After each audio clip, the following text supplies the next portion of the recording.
the, the fact that I've been able to go around and I work very closely with my colleagues here, but coming to Surrey has been really eye-opening for me because this community received a lot of Syrian refugees, has continued to receive a lot of newcomers because they find that the Syrian community is welcoming and that housing is affordable and so on.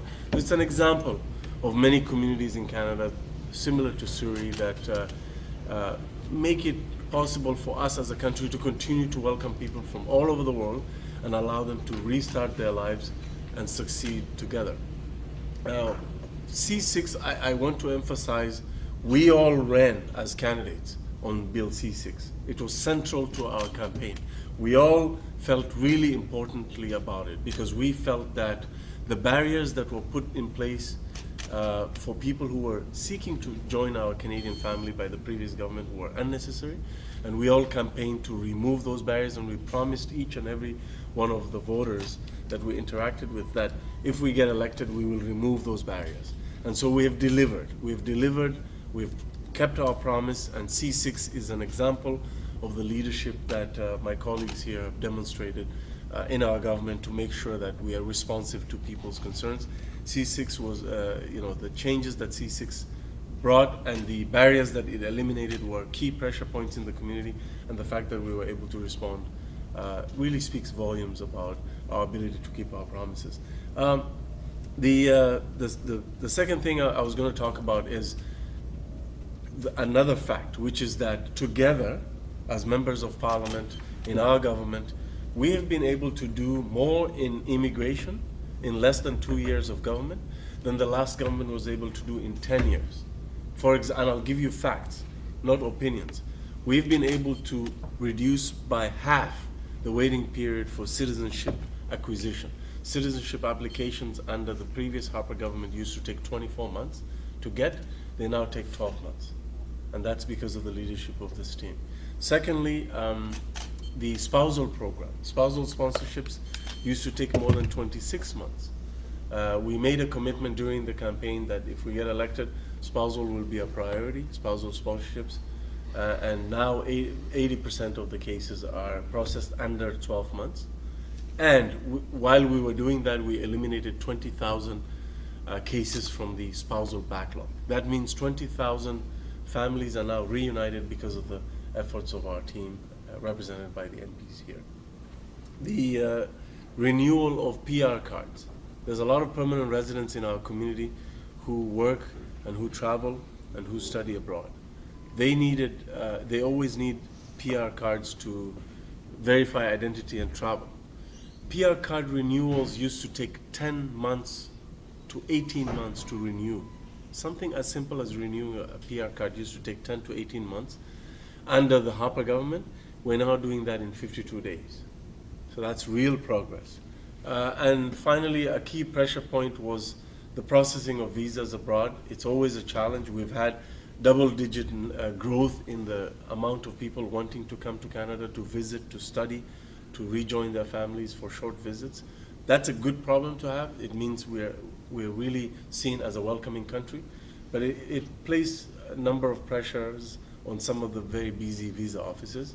And one of them that my predecessor, the Honourable John McCallum, worked on through the education and leadership of members of Parliament, some of whom are here, Suk and Ken and Randeep.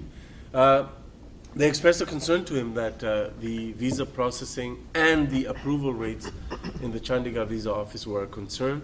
They were as low as 40%. He worked with the team, with the members. He even went to Chandigarh, and there was a plan put in place, and that approval rate went as high as 69%. It's still lower than the average approval rate for across the board, but going from 40 to 69% is certainly progress.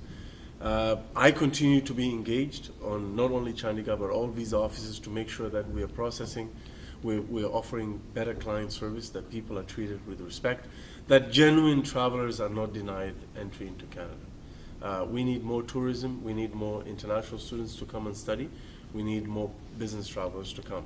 And we're not completely there yet, but I'm confident that with the track record of the advocacy that my fellow members of parliament have had on this issue, we can continue to work together, and I continue to listen and learn from them and work towards making sure that we are in a situation where people feel welcome and that the immigration system and the immigration department facilitates tourism and doesn't hinder tourism. On all other lines of immigration, I visited Syria as part of my consultation process for next year's immigration levels. We as a country continue to harness the power of immigration to grow our economy and make positive contributions to our community. I think we are very lucky as a government because we are supported by Canadians who truly value the positive contributions of immigrants, and we will continue to be aggressive as a government to attract more and more immigration into Canada to make sure that that Canada remains competitive globally among many nations. I want to also welcome John Aldag, who just joined us. Thank you, John. And to say that John is also one of the members that I work very closely with on immigration, and I've always maintained an open door policy, and I find that the BC members are particularly engaged on this file. We work together.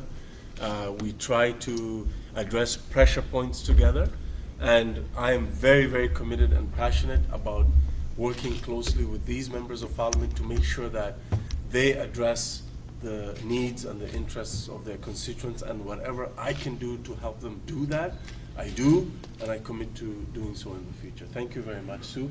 Thank you, Ken. Thank you, Randeep, and thank you, John, for joining me, for hosting me here today. And of course, I look forward to working with you in the future.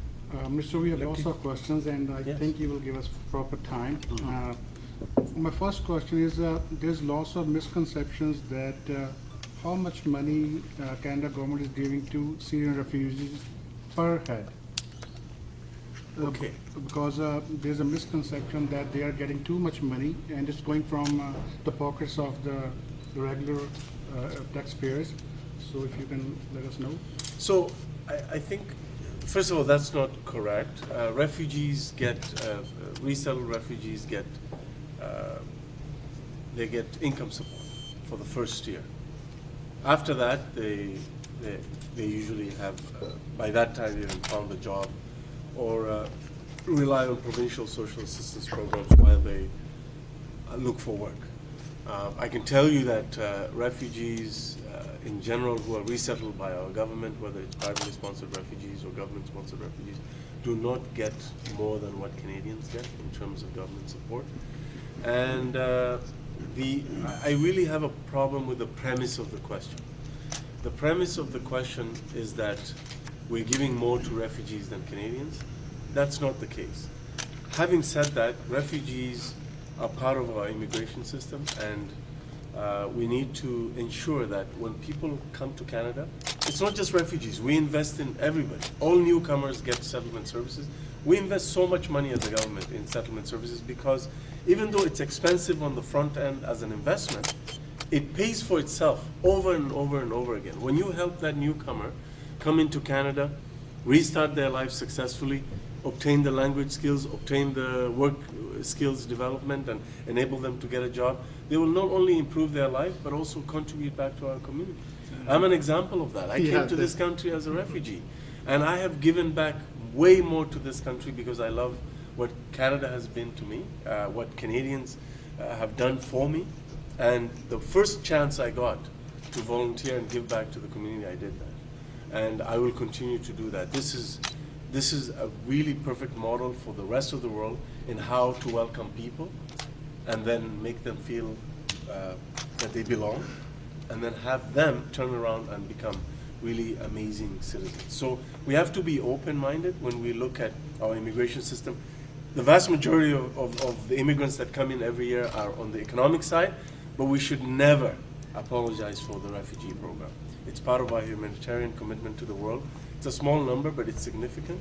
And those people, eventually, with the right investments, tend to become as successful as other Canadians. So I really want to attack that premise because I've gotten that question a number of times coming to certain media outlets, and I want to really set the record straight. Refugees and other immigrants contribute to our society. And over the long term, they succeed, we succeed. And as a country, we need immigration. We should never apologize for that. Peter. I am from the Miracle. My name is Pirzada Muhammad. And in the beginning of Trump, when he elected and he announced the policy, remember, and Canadian immigration website, overloaded. The people of Canadian, they thought that, oh, the people from the US side, they will come more and more. You have any statistics after the policy announced from the US, the increase of load from US, only from US? We have seen an increase in the number of tourism. We've seen an increase in the number of international students. We're talking about double-digit increases across the country. But this was starting to happen even before the new American government. So I don't know if there's a link. What I can tell you is, as a country, we're seeing way more legitimate travelers coming. And I think it's also a combination of the fact that we're just seen across the world as a more welcoming country. I think our government has re-established Canada as a global brand, and that we're seen as a very open and welcoming society, and a lot of people are attracted to that. Because when you have a skilled immigrant who is moving around and has the option of going to a number of countries, they will look at not just whether they can find their job, but they'll also look at whether they'll be welcomed in that country, whether their family will feel safe and secure and welcomed and be part of the community. And I think on that scale, Canada is way ahead. We're seen as a global leader in welcoming newcomers. Ms. Sani from Akash. Prime Minister, my name is Vijay from Akash Broadcasting. There has been a lot of news lately of the misuse of LMIA and the foreign workers who are coming in, they're getting exploited. As recently as last week, a trucking company based in Surrey has been fined over $300,000 by a court, and they've been ordered to pay that money to the foreign workers. What is being done on that end so that exploitation can stop? We need the workers, the companies need those workers, but at the same time they're being exploited. How can we plug that gap? So the fact that I don't know the specific circumstances of that case, but the fact that people are held to account tells you that the system is working. Potential abuses will always happen. What's important is to have a system in place that's rigorous, that constantly does inspections, and that does its utmost to have due diligence to make sure that we can preempt these kinds of things. And I can tell you, whether it is my department or ESDC, public safety, there's many other government agencies that really look at this issue and maintain vigilance. The other thing that we do is we proactively inform employers, because sometimes it's also the brokers, right? So we inform employers when we find out unscrupulous brokers. We advise them not to use them for this year's recruitment cycle. So there's a lot of tools that we have that we use, but anything like that kind of potentially leads to the abuse of workers is unacceptable, and we have mechanisms to address it. Mr. Chang. I want to talk about an issue so-called birth tourism. This morning in a local Chinese paper, they reported that the passport when the parents bring in their baby to apply for passport at a passport office have been questioning the parents who are both from mainland China on a tourism visa, and questioning them if they were doing they're using fraudulent document when they apply for the tourism visa and come here just solely to give birth to their baby, and not for like authentic, like true of tourism in Canada. But according to current legislation, birth tourism or tourists giving birth to their babies can get Canadian citizenship, and pregnant lady can come to Canada on this purpose and do it legally. So is there a mixed message coming out from the passport office and from the Immigration Canada? It's not a mixed message. anyone born on Canadian soil is a Canadian citizen, regardless of the manner in which they were born. Anyone born on Canadian soil is a Canadian citizen. It's been part of the Citizenship Act since the Citizenship Act was put in place. So it's a very old, segment of the Act. We're not intending to change that. However, anyone abusing the system or threatening the integrity of our immigration system is a concern, and we'll definitely address those kinds of things. Some local MPs also suggest that there should be something to be done to address people who abuse the system. But how would you call that? How do you identify anyone who abuses the system, or how do you call someone? Well, that's precisely the issue. If you say that, we won't, how would you identify giving birth in a foreign country is not a crime. What is problematic and dishonest is to do it in a planned manner so that the child can get Canadian citizenship. But we can't have a blunt policy that says, we just won't have anybody giving birth in Canada. It just, it's not consistent with our policy of being open and allowing people to come. And like I said, most people have good faith. They come. They're genuine travelers. They come and they go back. And that is why, as MPs, we tend to see the challenging cases. But if you take a global picture, over 85% of all visa applicants are accepted. So the system actually shows us that the vast majority of people coming to Canada are bona fide visitors. They're not here to kind of game the system or do So things. maybe I can add on that. Yes, Just the intent is this: if you're coming to Canada and if you're pregnant, you're a woman, Canada has no problem with you coming to Canada as visit to tour. But if your purpose of your visit is just to give birth, then there is an issue. So that's not a valid, a bona fide reason to visit Canada is to give birth. But if you're coming and you happen to have a baby premature or for some other reasons, we are not holding that against you. But if the purpose and intent is only to give birth, then the visa officer has probably the right to refuse. One last follow-up question. Vancouver Coastal Health, the health authority in the region, it's a have been different topic, calling I'll that come. an organizational effort already. So, Sorry?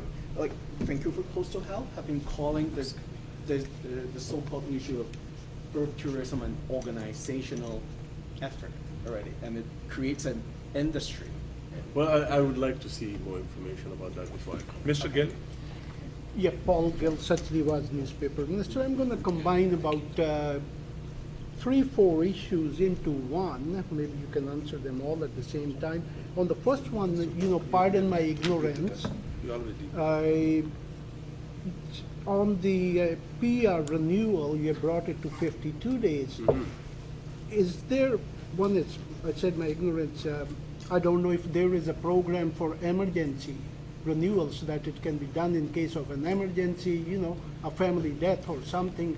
There's no, I'll answer that. There's no specific program, but if there's a genuine emergency and you work with your local member of parliament, there's a way to address that, and we can facilitate. address overseas. What we can do is there is a travel document that can be issued at the post. Yeah. Overseas post. And, Within 3 and, days. if, and if it's in Canada, we can also facilitate. So there's ways to facilitate.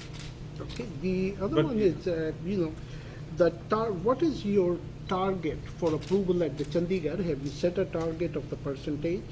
And any target? The target is to have the same approval rates as the average target that we have across the world, which And is which 85, is- 85%. 84, 85, like And around, now- higher than 80. Have you dealt with that, done anything with the approval timing for the parents' applications? Along with that, before you answer that, I just want to, there is the backlog up to now. The application for student is it takes about 3 years. 1 year to apply, get the job, and another 2 years before, and even longer sometimes, in some cases. Sorry, And, I don't understand that question. 3 years for students to wait for what? to wait to get their application approved once they apply.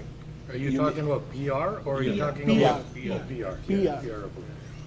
Okay, and have you considered, or, not yet, or if not, just that area should be looked at, and that goes back to the abuse of the employers, because the longer people are stuck with that, the abuse continues. But in case somebody is in a situation where he's being abused on wages or anything, and sooner he gets his PR, he can get out of that job and go to another. So the issue of backlogs, let me address that. We inherited backlogs in a lot of different streams within the immigration system. I spoke earlier about how we cleared some of those backlogs. Of course, inheriting a mess of 10 years, you can't fix it in two. You can't fix it in 2 years. But we've done a lot already. And I told you about the spousal, I told you about the citizenship, I told you about all the backlogs we were able to eliminate, But or is at the least student dramatically. backlog on your radar? Sorry? Is eliminating the student backlog, international student backlog, is that on your radar? Yes, absolutely. So I don't think all students are waiting for 3 years at all visa offices. I think maybe this is something peculiar to China. I'm not really sure. What I can tell you No, is. no, it is up here. These are I'm where- talking Are about you the in PR Canada? in It Canada. talks about permanent residence. Permanent After they're a residence. student here, when the No. student's here, he's done his studying, he's worked for 2 years Right. and applying for a PR. Yes. That's the process. He's saying it's taking longer. No, you're talking about the postgraduate work permit, right? That's Yes. right. Yeah, that's fine. So again, I think on that one It's and not the. postgraduate, it is permanent. Yeah. Immigration. After they finish Finish that, the they postgraduate. apply for Yeah, that's right. the permanent This is residency. a You're saying that postgraduate. one takes 3 years to get? That's right. Okay, well, For- that's too long. We have to eliminate that. On the parents thing, Minister, as you are familiar, we increased the application from 5,000 to 10,000, and we are taking 10,000 application to process this backlog. We are processing 20,000 applications. Yeah. So basically, we are catching up 10,000 applications. We are a applying year, to right? catch up and eliminate that backlog as well. What is the target? Any target that, if I want to apply, like, I don't have, but other people there, for their parents, that they can estimate if I apply today, it will take 2 years, 1 year, 3 years for the parents' application to be processed from the date it filed? Do you have any specific target on that? We don't have a specific target. We just, the problem in answering that question is, as we reduce the backlog, the processing time becomes faster. So that's why I can't give you a specific number now. What I can tell you is the processing time will come down as we reduce and eventually eliminate the backlog. When we inherited 160 Yeah. some thousand backlogs on the parent side, and we are down to 65,000 now. So look at that. That's huge. I know, That's but 2/3 reduction, right? it is there. So we're getting But there. for We're the getting there. community to be assured that, Yeah. when they apply, Yeah. it may be a 5-year target, that in 5 years' time, parents' applications will take, when you apply, only 2 years to take, or 3 years. Okay. I Any think specific? it's pretty clear that in the next 4 years, it's 44,000 now, right?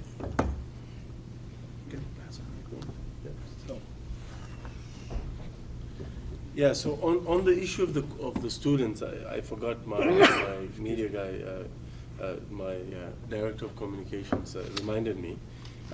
Students also have the option of applying to the express entry system. That's the federal program, and that program, their processing is the target for that processing is 6 months. So they apply, then the processing there is 6 months, and they become PR. Yeah, So that's an option that they have as well. And there's no limit to that program. We have Okay. about 80,000 coming through that program. So now we have, please. My name is Shahrukh. I'm the son of the senior president of Miracle. I'm also a student for the immigration consultant program right now. I had a question generally as a student and also as somebody who's brought up in this country. And what I wanted to ask is currently there's a lot of sentiment against refugees per se. There's a lot of sentiment against immigrants per se. And as a Muslim, I'm starting to kind of feel it. It's not as prevalent in Canada, but it's definitely something that I'm starting to feel more of. And the fact that you're currently in the position that you are makes me proud, because you're a Muslim yourself. You're from the Western region. I kind of grew up there when I was younger as well.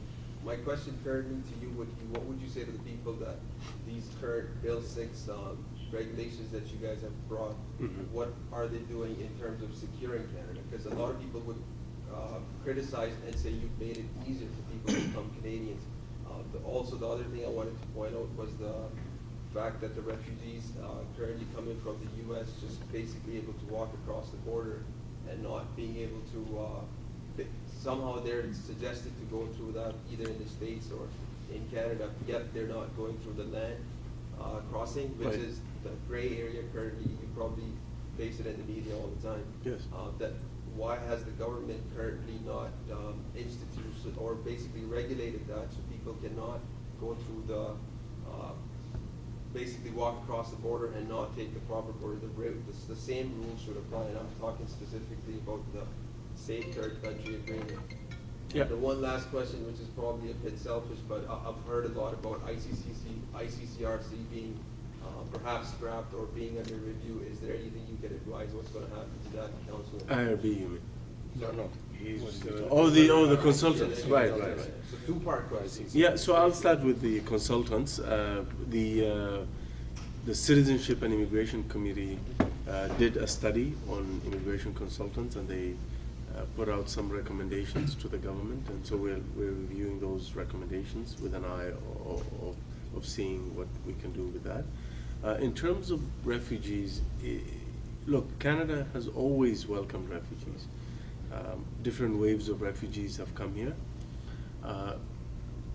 There hasn't been a unanimous support for refugees or even for immigrants throughout Canadian history, but the vast majority of Canadians, the majority do understand the value of immigration. They understand the value of continuing to be a welcoming country. The changes we've brought in Bill C-6, it's not as if we have said, okay, people can just become Canadian easier and there's no requirements. That's not what we're saying. We're saying the problem with C-24 and the previous government's approach was you had permanent residents who were in Canada, who had fulfilled all the requirements, and suddenly they had more obstacles towards citizenship. So these are people who have already demonstrated that they have contributed to this country, they're not as a threat to our society, they've formed an attachment to Canada, and they qualify. So what C-24 did was it brought extra obstacles for absolutely no reason. And if you look at those extra requirements, it doesn't really make sense. So for example, tell me what is the reason to force a 14-year-old to take a citizenship test when they're already going to school and learning the language and learning about Canada? Like, some of the stuff that they were putting in there didn't make sense. The other one was the consecutive number of days. You could, under the previous government's law, you could technically have collected 4 years out of 6 and still not qualify for being a citizen because you left for a few days out of Canada. It doesn't make sense. It was just, and then they had the declaration where you had to say, okay, I will be a citizen, but I promise not to leave Canada, that I intend to reside in Canada. What does that mean? So a lot of new Canadians were very afraid. They were saying, does this mean that once I become a Canadian, I can't leave the country? We don't have to worry about those things. So why put them through that? So with these changes, what we're saying is we're not lowering the bar for citizenship. These are people who are already qualified. What we're saying is the unnecessary obstacles, we have to remove them so that these people can finally become the Canadians that they deserve to be in the first place. That's what the issue was. My question. I'm giving it time. Yeah, Yes, that's the one. Then you and then. Minister Hussen, my question is citizenship applications were being denied due to the disability. You mentioned last month that this practice is outdated and not acceptable. Also, you have discussed it with the provincial and territorial counterparts of yours. So, what's the outcome? So just to clarify, the question had to do with something called excessive demand. It is where people are denied Not exclusively because of that, but as part of a evaluation, not to be landed in Canada. It's not citizenship, it's for landing, when their medical, social, or other costs are excessive. So if you have a condition where you're coming to Canada, but you would cost the Canadian taxpayer hundreds of thousands of dollars a year to treat you, then we take that into consideration. What I have said in the media is that we feel that this provision is increasingly out of step with how we have moved as a society for the treatment, how we've treated people with disabilities, how we approach accessibility. So it doesn't mean necessarily that we have to get rid of the provision, but I think we need to bring it to societal standards now. The provision is there for a reason, it's a good reason, but the parts of the provision that apply to different immigrants, they need to be looked at again. And because this applies a lot to provincial health budgets and social budgets and education budgets, I've been talking to the provinces about revising this provision, but doing it together with them. I didn't want us as a federal government to impose something on them. So we've been consulting, and when the immigration ministers for the provinces and territories came to Toronto, I hosted them, and this was on our agenda, and we had a very long discussion. One more quick question, sir, just one more. The Immigration and Refugee Board was not that much equipped to process the asylum seekers' application. Thousands of asylum seekers are crossing the border. So did they got the needed extra resources?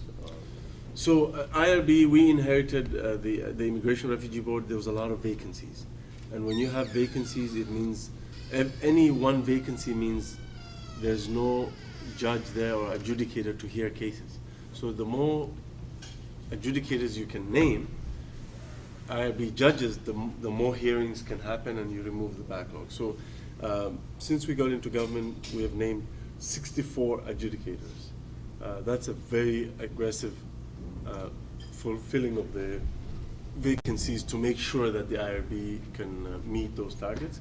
They have also introduced internal mechanisms to increase their efficiency, to do faster hearings, faster processes, be able to hear more cases a week.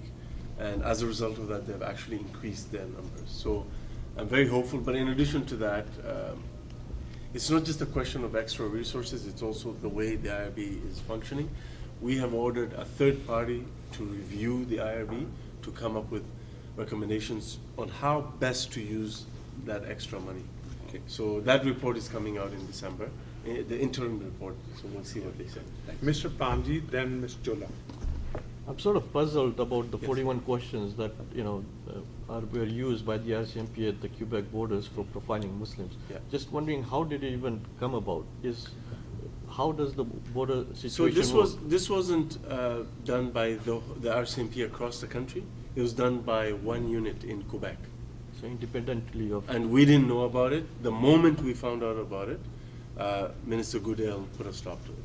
And we have publicly said on the record, he has said it, I said it this morning to the CBC, that what happened was unacceptable. It is against our government policy. We don't target people based on religion, and it shouldn't have happened. How many people did actually follow up in those questions? Like how many people were profiled? I don't have that information. You would have to ask public safety. Ms. Chola. Myself, Sukhvinder Singh Chola. I'm editor of NRI magazine and Desh Pradesh Times newspaper. Yes. My question are related to foreign temporary workers. Okay. There are so many complaints, misuse of LMIs, and employers and immigration consultant are exploiting. Is your department aware about this, and what steps are taken by your department? Randeep is part of the committee that studied the issue even deeper, so he'll answer. So we just studied that in a consultant report, and the report is out. So we have made some recommendations on One is how the governance of ICCERC is to be done. The second is how repercussions should happen for those that violate and abuse those rules. Thirdly, right now the agency is not can't go against shadow consultants. So if you don't have a license, it can't go after them. So we are trying to figure out a better way, and we've made some recommendations from the committee, and his department as well as ESDC, the employment department, will look at those and come up with a solution for that. Okay, Ms. Sani, then Palvinder. I know, Mr. He just give. I've got a very quick question. So, Yes. Bringing the conversation back to the Bill C6. Yeah. With the implementation of this bill, clearly there will be many applications coming Yes, in. yes. So have additional resources already been allocated? So We that- have been getting ready, which is why we've been really trying to get it right. First with the regulations coming into force, even though Bill C6 passed in the summer, this part didn't come into force until 2 days ago, precisely because of that. We wanted to make sure we get the regulations right, but also take the time to make sure we put in place the mechanisms, because we know it's coming. We know that there'll be way more people applying for citizenship this year. Mr. Gill. Respected Minister, my question is related to skilled worker category. And last government changed the name as express entry, but it is just so-called express entry. In reality, it is not express. Under this category, when any applicant apply for permanent residency of Canada, he or she cannot come into the pool of CRS system, in the pool system. It's very difficult. So in order to become a candidate in the CRS system, they need LMIA letter. And it does not look very good to explain again and again the same thing. LMIA letter is on sale from $25,000 to $40,000. $25,000 to $40,000. So why immigrant must pay this money in order to qualify for permanent residency? Now my question is, Yes. is there any plan of the government to abolish the requirement of LMIA letter? No, we have, the LMI process is important, but.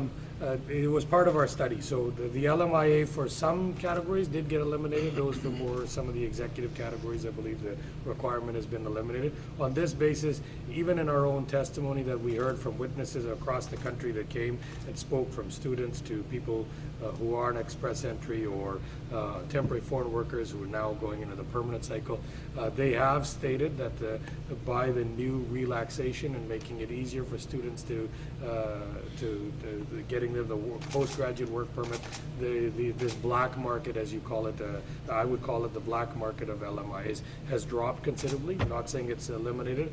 We want to, and our goal is to have it eliminated. Nobody should be paying for an LMIA. Everyone should. An LMIA is a labor market assessment saying we don't have enough employees in Canada for that, and we're looking for somebody, and this person is able to fulfill that. So the goal, and that's one of the reasons the consultations, the consultants report made a slew of recommendations to eliminate that and get those that are being victimized by it to be able to report. Even right now, they have a CBSA. You can report to CBSA if you're being abused, and they won't hold that part against you that you were charged for it. They will then facilitate and guide you through it and make sure that you're not exploited. So there we are. One thing that's important is the LMIA is only now worth 50 points in the express entry, so it's worth less. And also, we've made some changes in November and then further changes in June to enable students to get more points under the express entry system. Including if you have a sibling. That's right. Yeah. Is there any data available on the skilled worker who got immigration on the basis of LMIA letter?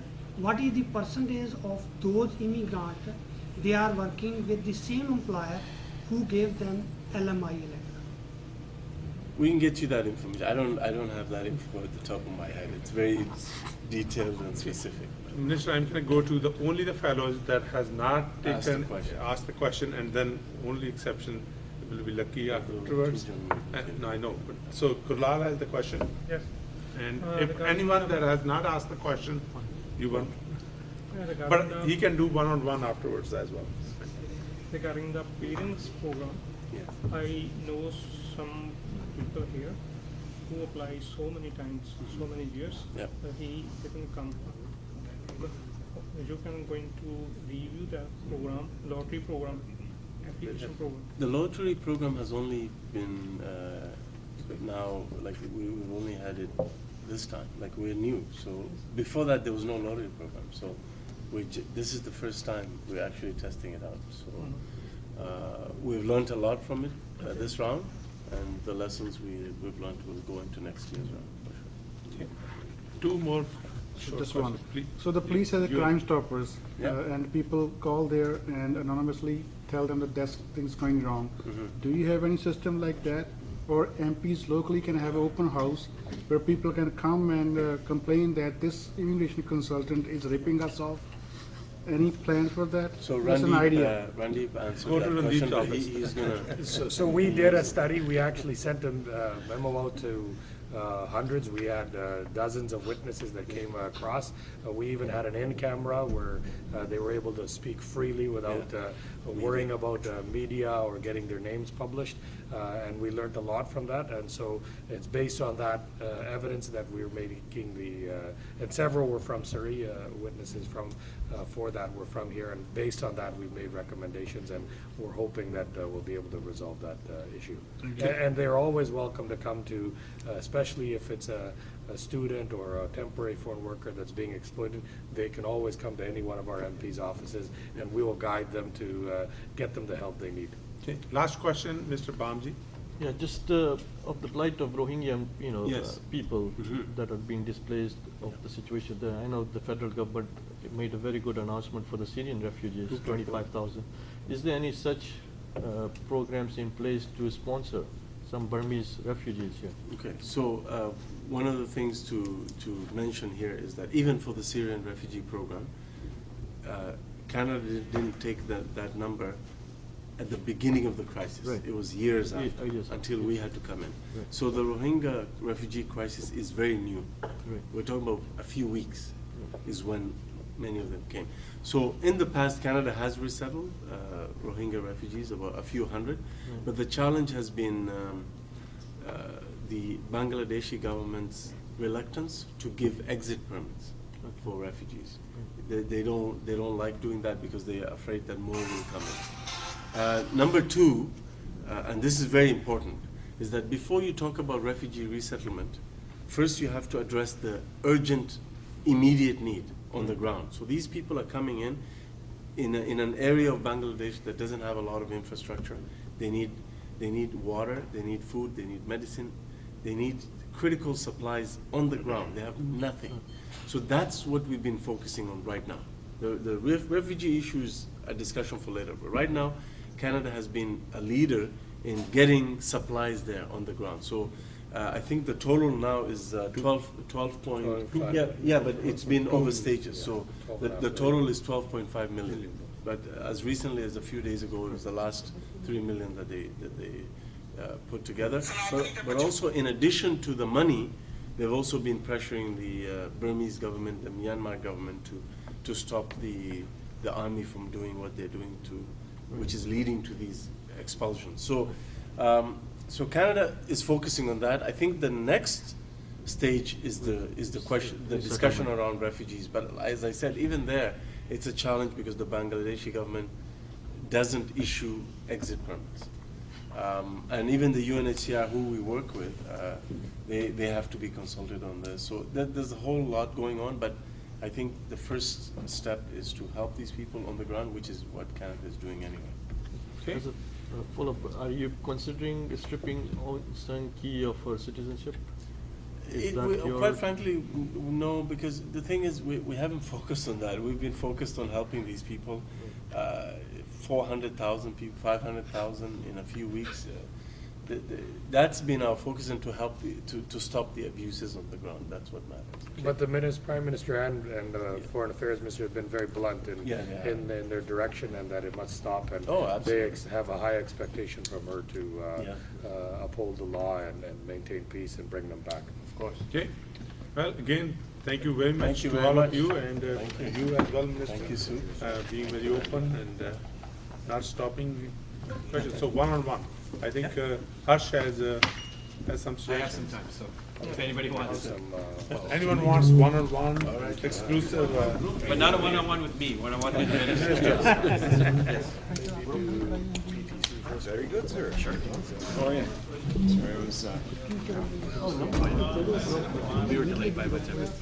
So you want to grab? When do we leave?